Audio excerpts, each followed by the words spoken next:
Podcast Bites. Hey everybody, welcome to the Muscle Intelligence Podcast. I'm Ben Pakulski, and I'm super excited about today's podcast. This guy is an incredible educator, someone that I may even call a guru, although he may reject that title. I'm sitting here in the house of the legend, Mr. Paul Chek. Most people have a hard time talking to their soul because the first thing that happens, any legitimate practice is a spiritual practice, is a real threat to the ego. Because the ego is actually the illusion of control. The ego is all about I, all about what do I want?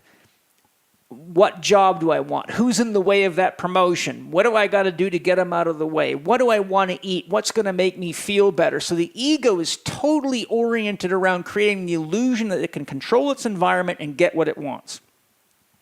Well, what do you do when what your soul actually came here to do is diametrically opposed to what the ego's been conditioned to do to medicate itself to create the illusion of safety and security? I'll tell you what happens. Your ego learns to impersonate your soul. And when you get the soul saying, don't eat the Oreo cookies, stop watching the porn, get off your fucking phone and meditate, the ego starts impersonating the soul, so then instead of getting a yes from the soul, or you get the opposite answer you should be getting, but until you get deep enough into yourself to distinguish what I call the energy signature of a soul versus the ego, you think you're doing spiritual practices. So I get to laugh now and then. Students of mine will say, oh, my soul told me to eat the Oreo cookies, or my soul told me to smoke a bag of pot, or my soul told me I could cheat on my girlfriend. And I'm like, I hate to tell you this, but your soul is God within you. And there's one surefire way to know when your soul's talking, two surefire ways. If your soul's telling you to do something, it's almost always going to enhance all of your relationships. It's going to make you a better person no matter who you're interacting with, from insects to plants to animals to man to whatever. Two, if you ask the question, what would love do now, and you answer it honestly, you'll get the same answer your soul would give you. And egos I like that. Don't give you that answer. Right. The ego says, fuck that guy. The ego cuts the guy off and takes his parking spot. The ego finds all sorts of ways to trick the system. The ego says, oh, my boss is rich. I'm going to steal from him. I'm going to use his phone to make long-distance phone calls.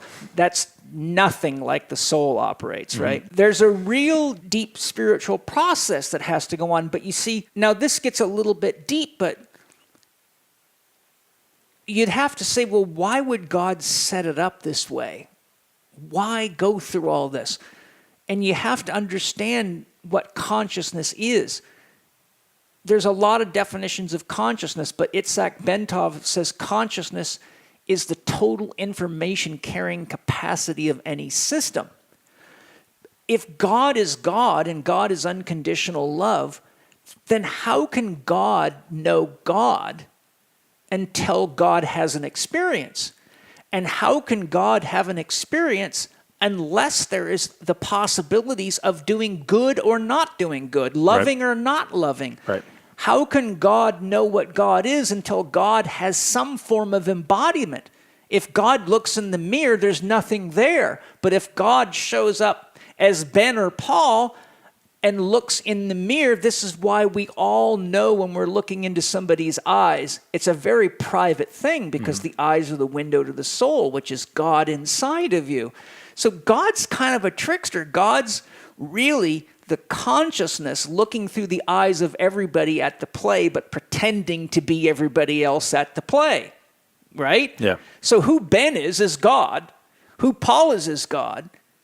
But God also has a deeper trick going here because, you see, God could never experience love unless God created the illusion of separation. You love your wife, right, don't you?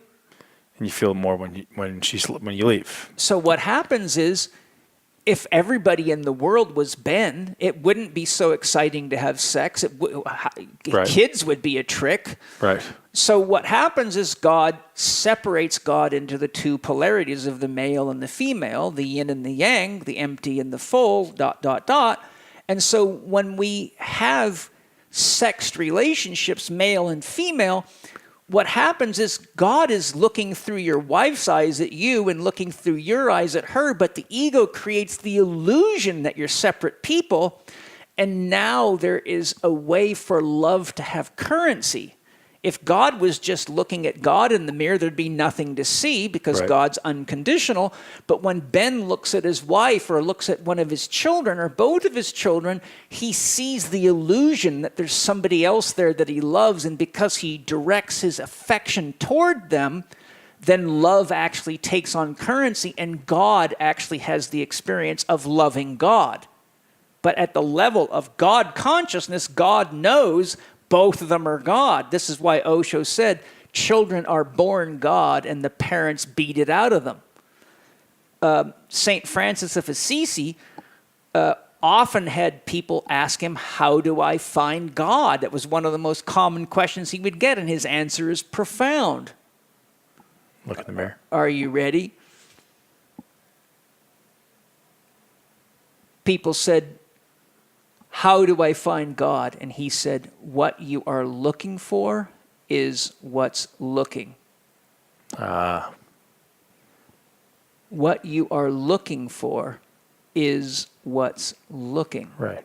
So you see that by creating the illusion of individuality, separation, ego, I-ness, we actually have the ability to connect to the other in we-ness. And through that, you have love. I define love as the flow of energy and information through empathic and compassionate connection to self or other. Love is the flow of energy. Love is energy. Love is information. There's a difference between I love you and, oh, I love you, Ben. Right. Right? And we know the difference. Mm-hmm. The flow of energy and information through empathic, I feel you, compassionate, I understand you, connection, and the first person we have to learn to love is ourself before we can really genuinely love anybody other, because we can't give more love to someone else than we can give to ourselves. How do we even know how to do it? Right. I also define love as consciousness becoming aware of itself, because the more you learn to love yourself, others, nature, and life, the more you realize you are the other and that you couldn't be here without them. You couldn't be here without the birds, the bees, the flowers, the trees, the soil, microorganisms. And how would you learn more about yourself without the rest of the people in the world to challenge you and show you what God isn't, so that you can realize what God is? And that's the nature of evil. Evil is any act that is inconsiderate of life itself. A moral is an act that is life affirmative, a code of conduct that is life affirmative. Something that's immoral is against life. Evil is against life. If you look at the word evil, E-V-I-L, it's live spelled backwards. Mm-hmm. L-I-V-E is evil backwards. So paradoxically, in order for God to truly experience what God is, God had to give the illusion, had to program into the illusion the choice to love or not to love. Because if you had to love God, what would be the difference between that and a robot? Right. Or a zombie? So paradoxically, when you look at the world and you look at the universe, you see that the whole, in my experience, the whole universe is weighted toward love. Yes, you can be evil. And we have a lot of successful evil people around, right? Yep. No secret about that. But the more you are successful, metaphorically, in quotes, with evil, the more you isolate yourself from other people. Think about it. Yep.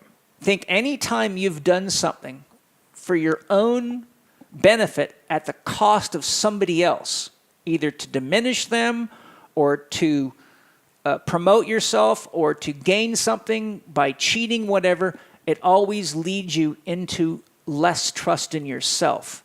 You actually begin, this is why they say criminals always lock their doors, because they think like criminals. Avocado, motherfucker.